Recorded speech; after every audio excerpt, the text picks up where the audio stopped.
Welcome to Bad Teacher Tales, real talk, stories, and advice for teachers and those who love them. Each episode, Scara and Sly bring you the good, the bad, and the what the hell of daily teacher life. If we make you laugh, gasp, or question your career choices, hit like, share, and subscribe. Have a story to share? The link is in the notes. Drop it like a late assignment. Hi, welcome to Bad Teacher Tales. I'm Scara. I'm Sly. And today we have a story for you from an 8th grade ELA teacher from Houston, Texas. This is from a female teacher, she, her. And the title is Lockdown Drill Disaster. Yeah. I'm not sure which way this is going to go. Let's dig into it. Hopefully so last year, while teaching 8th grade at a middle school, I experienced one of the most chaotic and terrifying moments of my career. One day during 5th period, the assistant principal came over the intercom to announce a lockdown. This principal, who is known for mumbling and speaking softly, was barely audible. And all my class could hear was that we were on lockdown and no mention of it being a drill. Oh, no. So across the school, teachers, students assumed the worst. Students were frantically texting their parents, convinced there was an active shooter, and sending what they believed could be their final I love yous. Oh, wow. I mean, God, I couldn't even imagine being on the other end of that phone. I know. And the sad thing is, I have imagined this scenario as a teacher so many times. Every time there is an active shooter in this country, and more recently, there's been several close to us here in Houston, between the elementary school and one south of here too. There's been several really, I swear, I'm pretty sure my brain just at some point has said I can't with it and blocks it out. But every time something happens, and even more when it's close, I have had so many moments standing in my classroom thinking, okay, if I am here and my students are here and there's a field out there and this is what I'm going to do, this is what I like. I've had to imagine those scenarios, so I can't. If you followed along, we talked about the fire marshal last season. He came Not through. The fire marshal's fine. The fire marshal's fine. The district fire security, whatever, either way, safety guy. They came through and they're like, yeah, no, you can't have this paper on the door. I'm like, cool. So now when we have a lockdown drill, I have no way to cover my window because we're not allowed to put anything. And the thing with my room is like, I have like a hallway before my room. Like, it's like you walk in the door, it's like a little foyer hallway thing, and then the room. So that's cool. I can go hide the kids, but you're going to see all their backpacks right there. Yeah. So you're going to know they're in there. Yeah. It's just, there's well, we could go on that for a whole episode. So within minutes, dozens of parents rushed to the school demanding to take their children home, only to find out it was all just a poorly communicated drill. In my classroom, chaos unfolded. Some students were crying, genuinely terrified. Others were laughing and joking, like desensitized after all these you might die drills. They do get desensitized to it, I think. I honestly, I don't even know that it's yes, they are desensitized. I think it goes further. I think it's almost like we have somewhere back in our brains, it's an acceptance. This might happen. So, okay, let's joke it off, because how else are we going to handle it? Because a lot of times that's easier than being vulnerable and admitting that you're scared. And especially that's we're talking a lot of the schoolers. culture that, it's a lot of the culture that they're being raised in as well. I was doing my best to stay calm and composed, all while believing the threat was real. To make things worse, staff members violently banged on the doors to check if they were locked, dragging out the panic longer than necessary. That's a common occurrence during lockdown drills, by the way. Well, that is what they do. They do. They come through and they jiggle the door handles and stuff, and they bang on the doors to see if you're dumb enough to open it. And make sure that everything's locked. Like you did your job as a teacher to make sure the door is locked and closed and your students are out of sight, can't hear them, all the things, lights off. But if you're thinking it's real and that's happening, it's terrifying. Oh my gosh. Yeah. In the heat of the moment, with all the students talking, laughing through it all, I snapped. I cursed at them, something I never would have done had I known it was a drill. Yeah. I mean, you think, and then someone's pounding on your door. What do you think? Yeah. I told them to shut up, that if they were talking, they were being reckless and ignorant. And at the time, all I wanted was to keep us safe. That was all that mattered. Well, yeah, I mean, like, duh, like, shut the hell up. So I have a conversation with my kids, especially if they act stupid during these lockdown drills. I tell them, I'm like, look, I get it. You don't care. I get it. But if somebody does come through that door, guess who has to go between you and the person with a gun? That'd be me. And that's my daughter that no longer has a mother.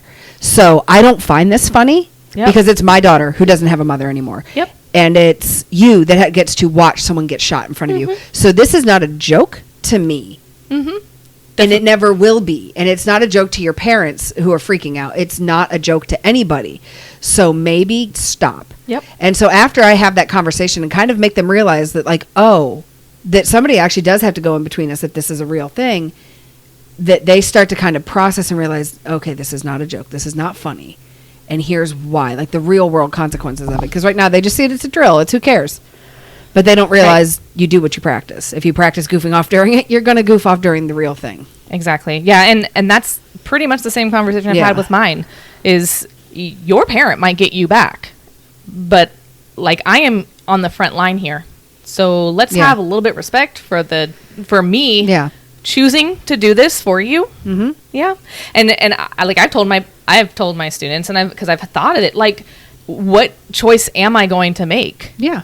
I have to choose between my children having a parent and another parent having a child? Yeah. I don't know is the answer, because... And that's the thing, is we know what the expected answer is.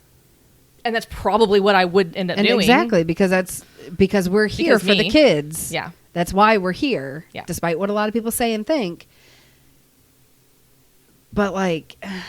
Yeah. That it's a big ask, especially when you cussed me out 3 days ago. So when the AP finally announced the drill was over, the emotional toll was obvious. Oh, God. Many of us were shaken, realized we just endured a traumatic event over nothing. Later that afternoon, the principal gathered the staff for a meeting, and instead of acknowledging the poor execution of the drill, she berated us. She insisted the AP had clearly said drill and criticized the teachers who, in a panic, abandoned their students or instilled fear in them. She threatened disciplinary action, claiming she would track down anyone who misled students into believing it was real without once taking responsibility for the confusion. Oh, my God. Okay, so here's my question. One class, maybe two doing that? Okay, cool. Maybe they should have, I don't know, maybe they were in the middle of a lesson and they didn't hear right. But if you got it's that same thing as, like, if most of the kids failed the test, who's the problem? We had a similar event in a way on our campus. There was a miscommunication. We all heard lockdown. There was no drill. We are in lockdown. We all went, we hid. And I was with like my upper level group, and they were crying because they actually went through real lockdowns when they were in, like, kindergarten, and they still had PTSD from that. Then when it was over, they came on the speaker and they're like, oh, hey, it's a shelter in place. It's not an actual lockdown. The drill was called wrong. Our apologies. Everybody's fine. There's no threat. There's nothing. Yeah, our apologies. Yeah. And I mean, like, we didn't. There's no one to be upset at that point. None of the things happened. Things messed up. Yeah. I mean, like, it was just somebody said the wrong thing and we're sorry. But I certainly know my principal wouldn't have berated us for doing exactly what was called. I know. That blows my mind. And I don't know any teacher that would instill fear for funsies. No, because we're scared too. Like, if a lockdown gets called, I'm absolutely scared because now I'm the one who's, like, responsible oh God, for all these other human children. Like, yeah. And, like, it comes down to that choice. Am I going to put my life on the line? Like, that's not ever something like, oh, you know what? Let me scare the crap out of them today. No. That'll be amusing to me. Like, it's like, that sounds like a principal who's been far removed from the classroom and dealing with kids. No. You don't need to be far removed from the classroom to understand that a mistake was made. And when there are that many adult humans, again, in a profession where we should be respected and valued. Yeah. That all of those educated professionals are thinking the same thing and heard the same thing. No, you don't berate. It's insane. That sucks. After any drill, reflection is necessary. Not just on what happened, but on how it was handled and how it can be improved. Fair. The principal had every right to be concerned about certain teachers' responses.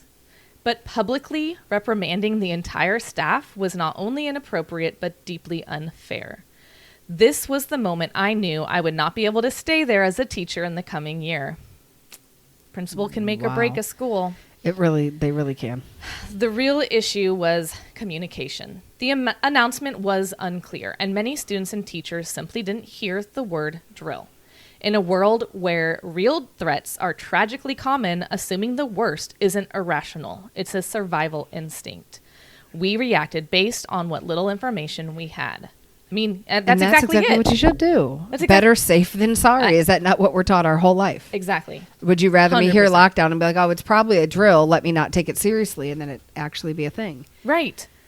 And I mean, I don't know what the policy is for this, whatever district or whatever school this teacher is in, but we as the teachers are notified when there's going to be a drill. We know when those drills are coming up. Sometimes they tell us. Sometimes they like to test us as well. So they're like, well, you won't get an update if there's actually a fire. You won't know that the fire is scheduled for 2:00.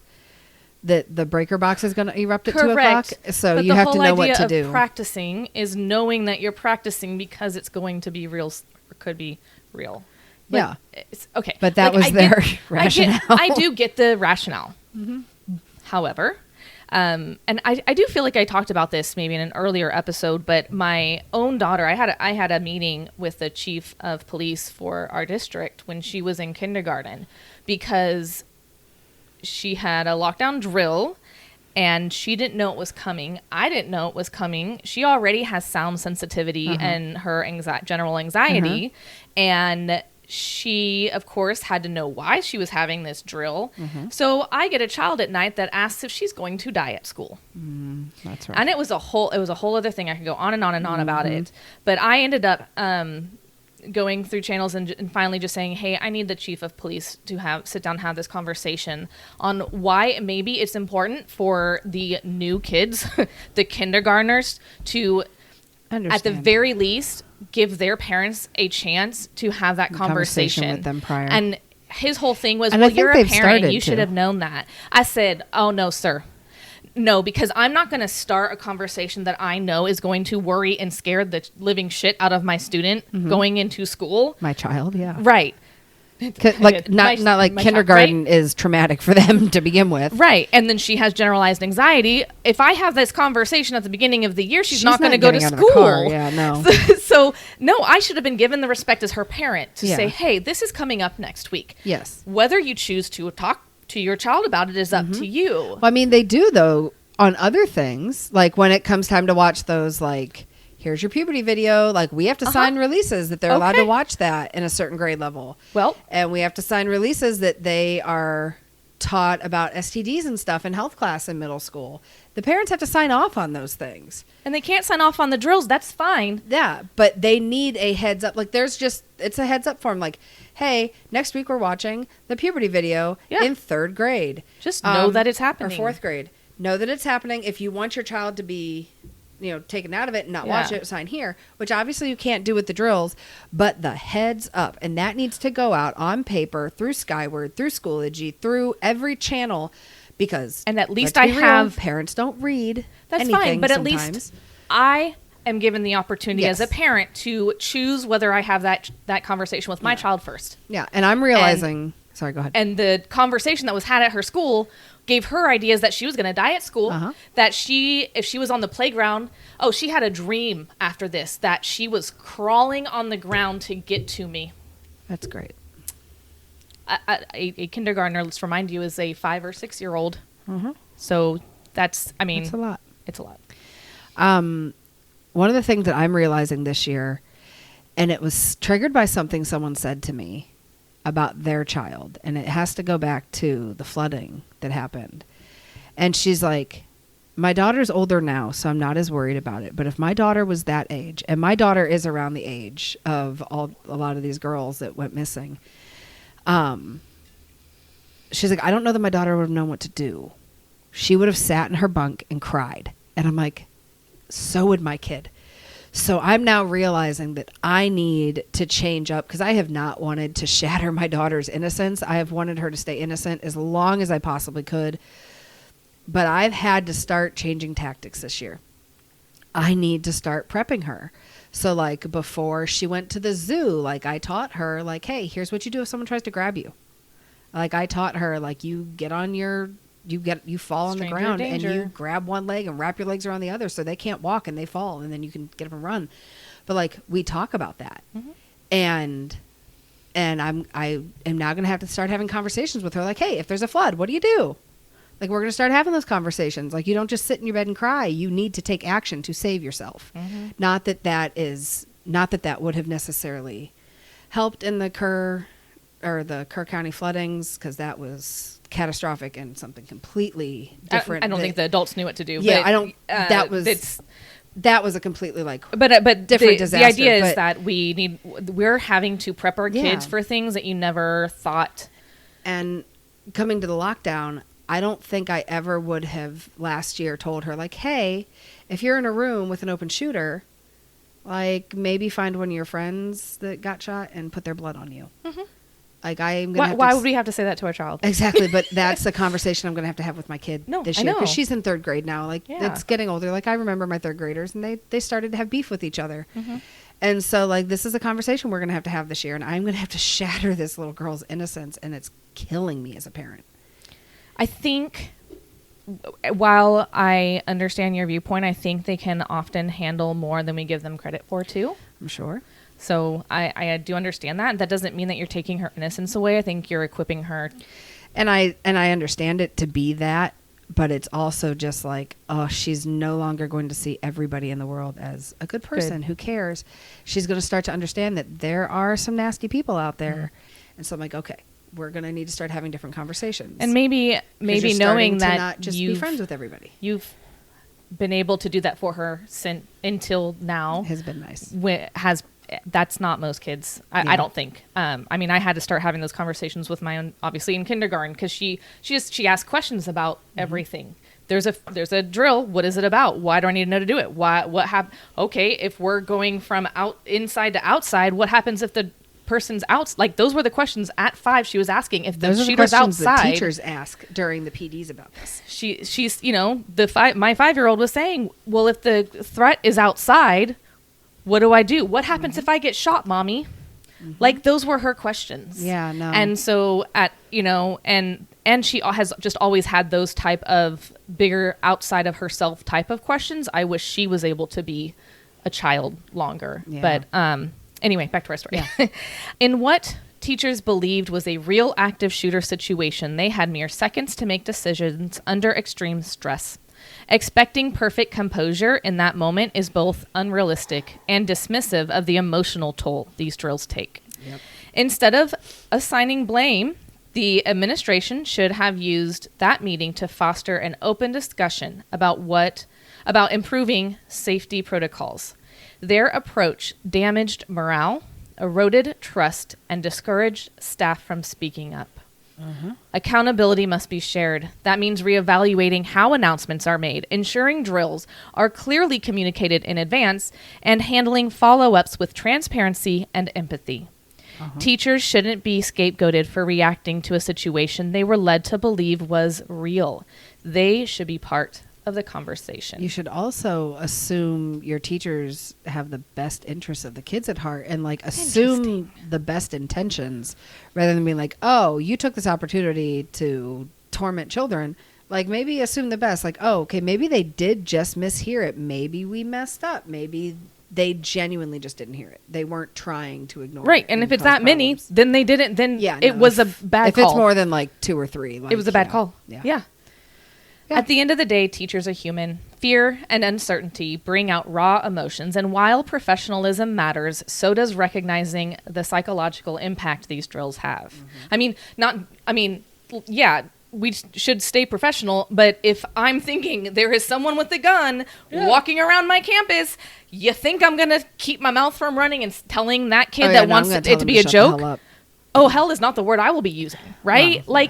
But that's what I mean. Like, there's a time and a place for professionalism. Yeah. It's and not when there's an active shooter and you are thinking that you are protecting 30 young lives, that's not it. No. Okay, children, can you please line up and sit on the floor quietly Sit down, shut up. This is really like, this is affecting me. You know, it's a triggering episode. Like it's, okay. because we've all been through these. Yeah. Well, I mean, like we've been through good ones. No lockdown drill is good, but like, I mean, like we had an actual lockdown called when I worked in Ohio. It was like a 3-hour lockdown. My kids did this last year. Yeah. We had like a 3-hour lockdown called like an actual one when we were Ohio because there were social media threats and whatnot. But like, it was my planning period. I took a nap in my closet. You would. We knew there was nobody on campus. We were locked down, and because we weren't because of community event or whatever. Well, no, because like high schoolers threatened to come to the campus and beat up. But it was also scary. Like we had one 8th grade class, one 7th grade class, one 6th grade class. Like it was a small private, like or not private, but public charter school. So them being on lockdown was just nobody goes anywhere. Nobody goes to out class. Nobody goes here. So like I just sat in my office and twiddled your thumbs. Yeah. Took a nap. Nice. I was like, this is not bad. I don't think I could have that same calmness, but because I knew there was no threat. Like, okay, yeah.